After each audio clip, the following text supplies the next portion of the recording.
Hi hello नमस्कार सगळ्यांना गुढीपाडव्याच्या शुभेच्छा आणि नवीन वर्षाच्या पण शुभेच्छा। आणि आज आम्ही परडी करणार आहे आमच्या म्हणजे बोर लागलेल्याची। तर मोटारी सगळे बसवून झाले आणि बऱ्यापैकी स्वयंपाक सगळा झालेला आहे आणि थोडंसं आता फक्त पोळ्या करायच्या। तर 4 वाजता परडी म्हणजे ही करायची, पण तोपर्यंत म्हटलं बाकी सगळं करून घेतलं। आता निवद भरायचं आणि देवाला म्हणजे आमच्या आसपासच्या देवांना आमच्या देवांना तर निवद नारळ करायचा आहे। तर बघू आता ओटी भरतानाचा व्हिडिओ काढता आला मला तर काढते। तर चला भेटूया थोड्या वेळाने। मोटर ही सगळी व्यवस्थित बसवून झाली, थोडासा वेळ लागला, 2-2.5 तास लागले त्यालाच। आणि त्यानंतर ना परडी भरायची होती। तर आमचे काका होते म्हणजे पाहुणे होते आमचे, त्यांनीच पाणी बघितलेलं आणि मग त्यांनीच परडी वगैरे सगळं घेतलं म्हणजे भरून घेतलं। आणि ज्वारीचे ते खाली राहिलेले त्याचे त्यांनी बांधून एकमेकाला ते काय म्हणतात मला नाही माहिती ते केलं। आणि नंतर ना हे मोटर चालू करून तो असा थोडासा खड्डा केला त्यात पाणी भरून म्हणजे परडी सोडायला।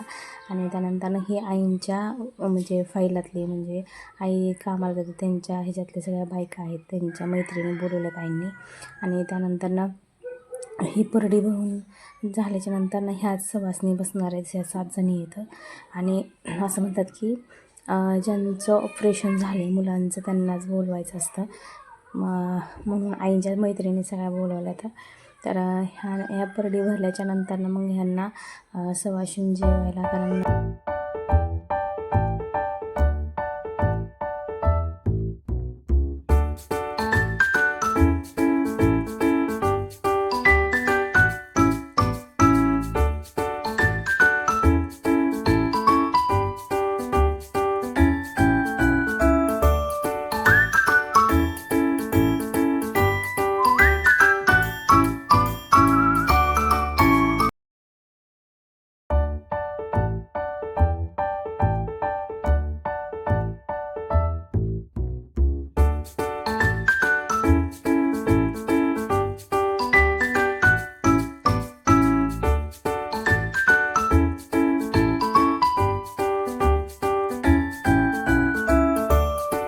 परडीचं झालं सगळं आवरून। आणि आता हे कार्यक्रम झाल्याच्या नंतर सगळ्यांना सवाशीण बसवायचे।